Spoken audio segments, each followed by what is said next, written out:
आज बानी पाकिस्तान कायद आज़म मोहम्मद अली जिन्नाह की वलादत का दिन है।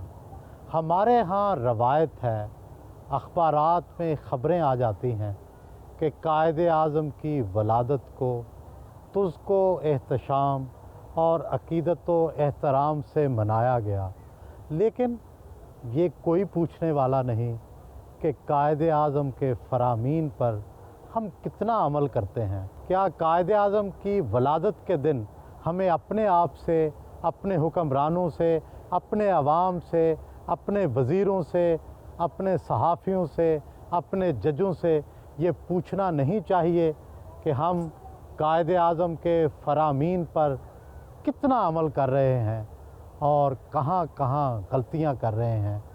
मेरे ख़्याल में कायद आज़म की वलादत का दिन हमारे लिए यौम एहतसाब भी है और एक दूसरे से ये पूछने का दिन भी कि कौन कहाँ खड़ा है और कौन कायद आज़म के अहकामात पर अमल कर रहा है और कौन इस गुमराही में है कि वो गलती पर गलती करता जा रहा है। आइए कायद आज़म के मज़ार पर चलें, कायद आज़म के साथियों के मज़ारात पर गुफ्तगू करें और अपना भी बोझ हल्का करें और उनकी बातें भी सुनें।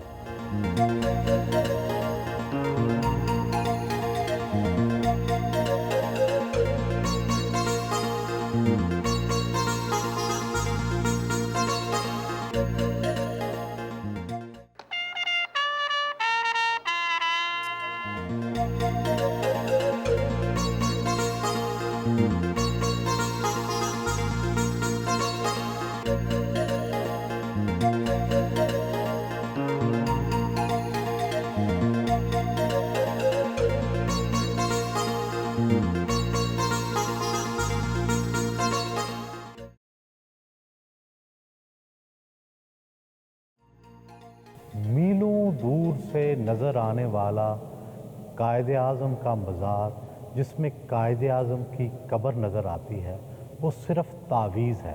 उससे 14 फुट नीचे कायद आज़म की असल कब्र है, जिसके ऊपर पाकिस्तान का चांद और तारा बना हुआ है। ये कब्र 12 सितंबर को तैयार हुई। कायद आज़म का मकबरा 1960 तक तो उसका डिज़ाइन ही तय ना हो सका। तुर्की, भारत और मुख्तलिफ मुल्कों के डिज़ाइन मंगवाए गए।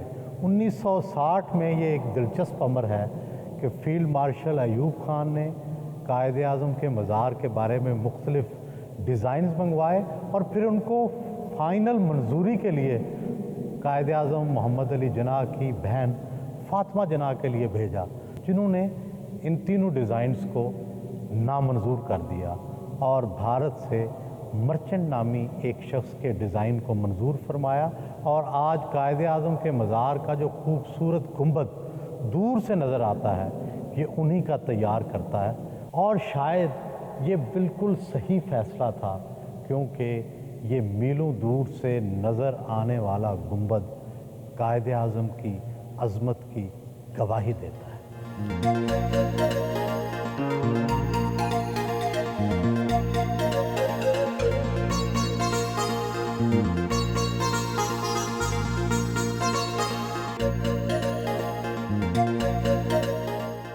बाबाए पाकिस्तान को हमसे रुखसत हुए सालों गुजर गए।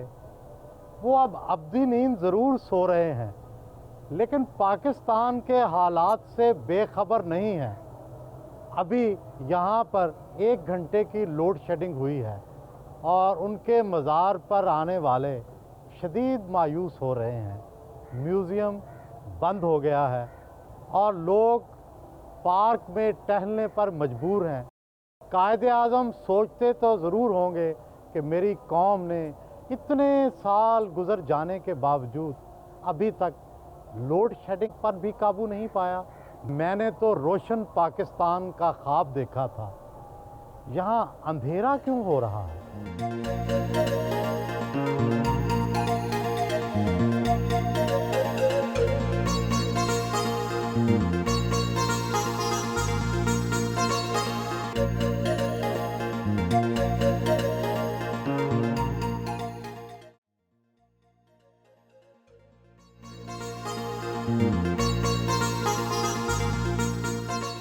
قائد اعظم محمد علی جناح کے دستے راست قائد ملت لیاقت علی خان اور ان کی اہلیہ بیگم رانا لیاقت علی خان مزار قائد کے احاطے میں ہی سو رہے ہیں۔ آج میرا دل چاہتا ہے کہ ان سے پوچھوں کہ اے قائد ملت، جب آپ کو لیاقت باغ میں شہید کیا گیا اور غسل کے لیے آپ کے کپڑے اتارے گئے تو آپ کی بنیان پھٹی ہوئی تھی۔ آپ نواب ابن نواب اور وزیر اعظم تھے، آپ نے سوئس اکاؤنٹ کیوں نہیں کھولے؟ آپ نے کرپشن اور ٹھیکوں میں پیسے کیوں نہیں لیے؟ وہ کیا جذبہ تھا، وہ کیا پاکستانیت تھی جس کی وجہ سے آپ نے ایمانداری سے حکومت چلائی؟ اور وہ جذبہ، وہ ایمانداری آج کے حکمرانوں میں، آج کی گڈ گورننس میں کیوں نظر نہیں آتی؟ اے قائد اعظم، اے قائد ملت، ہمیں بتائیں کہ ہم دیانتدار کیسے بن سکتے ہیں، ہم گڈ گورننس کیسے کر سکتے ہیں، ہم عوام کی فلاح و بہبود کی پالیسیاں کیسے بنا سکتے ہیں؟ اور شاید اس کا جواب یہی ہے کہ قائد اعظم محمد علی جناح اور قائد ملت کے فرمودات کی پیروی کر کے ہی ہم ایسا کر سکتے ہیں۔ نوادرات میں ان کے خوبصورت لباس، فیشنیبل جوتے، سامان آرائش اور بہترین گاڑیاں محفوظ ہیں۔ یہاں عظیم ترین پاکستانی نور الامین مدفون ہے۔ نور الامین کا تعلق تو مشرقی پاکستان سے تھا، لیکن قائد اعظم اور پاکستان سے ان کی محبت اور کمٹمنٹ ان کی جائیداد، ان کی زمین، ان کے رشتہ داروں سے کہیں زیادہ تھی۔ 1971 میں جب بنگلہ دیش بنا تو وہ سب کچھ چھوڑ چھاڑ کر پاکستان میں آ بسے اور پھر اپنی زندگی کے آخری ایام تک یہیں رہے۔ نور الامین کی زندگی سے کچھ نہ کچھ سبق تو ضرور ملتا ہے۔ پہلا سبق مادر وطن سے محبت اور دوسرا سبق آپس میں بھائیوں کی طرح رہنا۔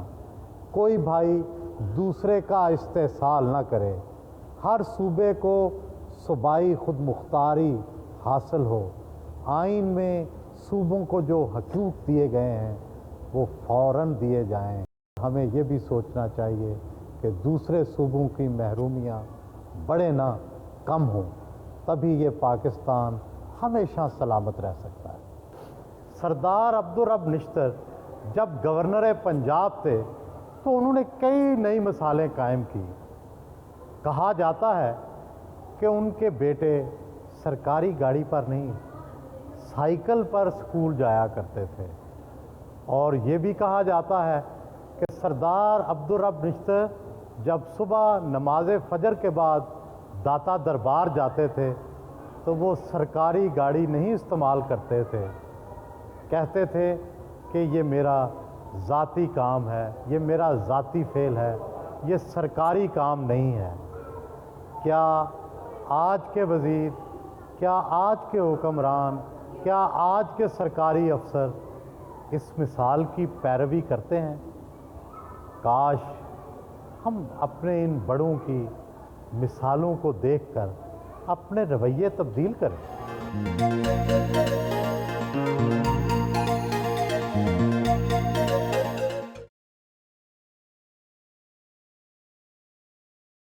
محترمہ فاطمہ جناح اپنے بھائی کے مزار سے چند فٹ دور ابدی نیند سو رہی ہیں۔ محترمہ فاطمہ جناح کو بعد ازاں مادر ملت کا خطاب دیا گیا۔ محترمہ فاطمہ جناح کو یہ اعزاز حاصل ہے کہ جہاں انہوں نے قائد اعظم کی پاکستان کے لیے جد و جہد کو دیکھا، وہاں پاکستان بنتے ہوئے بھی دیکھا اور بعد میں پاکستان کے عروج و زوال کے کئی مراحل کو بھی دیکھا۔ اور محترمہ فاطمہ جناح نے خود سیاست میں بھی حصہ لیا۔ محترمہ فاطمہ جناح شاید پاکستان کی وہ سب سے پہلی ہستی تھی جنہیں علم ہو گیا تھا کہ پاکستان अपनी सही सिमत में नहीं जा रहा, इसीलिए उन्होंने पाकिस्तान की सियासत में हिस्सा लेकर इसे सही राह पर डालने की कोशिश की। लेकिन अफसोस सद अफसोस कि ऐसा ना हो सका, वगरना शायद पाकिस्तान उसी वक्त एक जमहूरी फलाही रियासत बन चुका होता।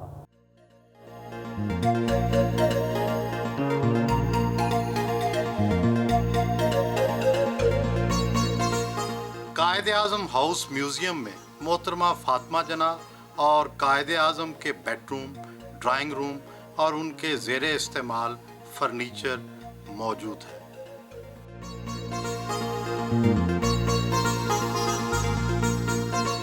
कायद-ए-आज़म मोहम्मद अली जिन्नाह की ज़िंदगी भर सबसे करीबी साथी उनकी छोटी बहन रही।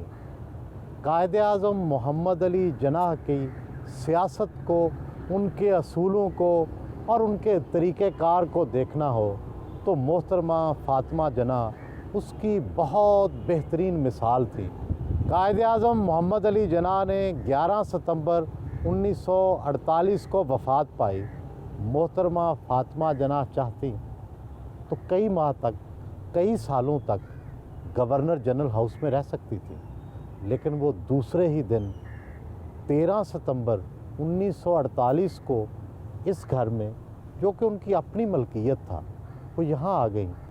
ये वही घर है जिसमें मोहतरमा फातिमा जिन्नाह से मुल्क के तूलो अर्ज़ से तल्लुक़ रखने वाले सियासी और समाजी रहनुमा अक्सर मिलने के लिए आते थे और उनकी हदायत देते थे। 60 की दहाई में जब कायद-ए-आज़म की कायम करदा जमहूरियत का चिराग गुल हो गया तो फिर लोगों का तांता बन गया कि मोहतरमा फातिमा जिन्नाह आप मैदान में आएँ और कायद-ए-आज़म के असूलों को और कायद-ए-आज़म की जमहूरियत को और कायद-ए-आज़म की बताई हुई हदायत को इस मुल्क में लागू करें। और वो नहीफ़ो नज़ार खातून जो कायद-ए-आज़म को बहुत करीब से देखती रही थी, वो उठ खड़ी हुई। लेकिन याद करें, क्या हमने उनका साथ दिया? आहनी अज़म के मालिक कायद-ए-आज़म की ज़ाती ज़िंदगी और उनके इंसानी जज्बात पर बहुत कम लिखा और बोला जाता है। जब उन्होंने अपनी बीवी रती जिन्नाह की कब्र पर मिट्टी डाली तो फरते जज्बात से उनके आंसू निकल आए थे। उनकी बीवी अपने शौहर को बिस्तरे मर्ग से आखिरी ख़त में लिखती हैं, darling thank you for all you have done. और फिर लिखा, I love you, I love you. इस खूबसूरत मज़ार के माहिर तामीरात ने जब ये मज़ार डिज़ाइन किया तो उसने सफ़ेद संगे मरमर को इस्तेमाल करने की एक अलामती वजह भी बयान की। उसके मुताबिक कायद-ए-आज़म की शख्सियत शफ़ाफ और बेदाग थी और करप्शन का कोई धब्बा या अकरबा परवरी का कोई दाग उनकी शख्सियत पर नहीं था। यही वजह है कि सफ़ेद शफ़ाफ संगे मरमर उनके मज़ार पर इस्तेमाल किया गया है। मेरे जहन में ये सवाल पैदा होता है कि हम कायद-ए-आज़म के किरदार की तरह शफ़ाफ क्यों नहीं हैं? हम सब ऐसे क्यों नहीं हैं? हम पर करप्शन के धब्बे क्यों लगते हैं? काश हम भी सब कायद-ए-आज़म की पैरवी करें और उनके किरदार की तरह हम भी करप्शन से पाक और शफ़ाफ हो जाएं।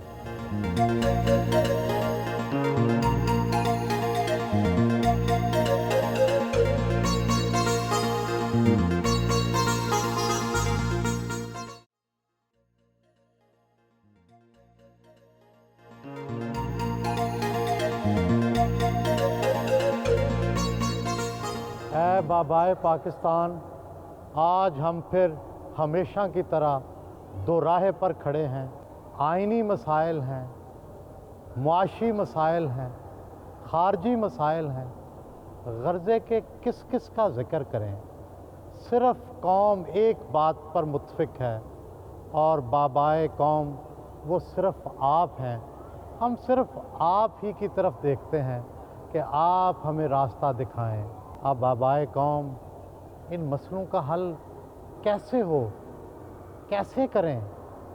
क्या इसका तरीका वही है कि सब इत्तफाक राय करें, NFC अवार्ड की तरह उम्मीद का दिया जलाएं, 1973 के आइन की तरह सब मुत्तफिक हों?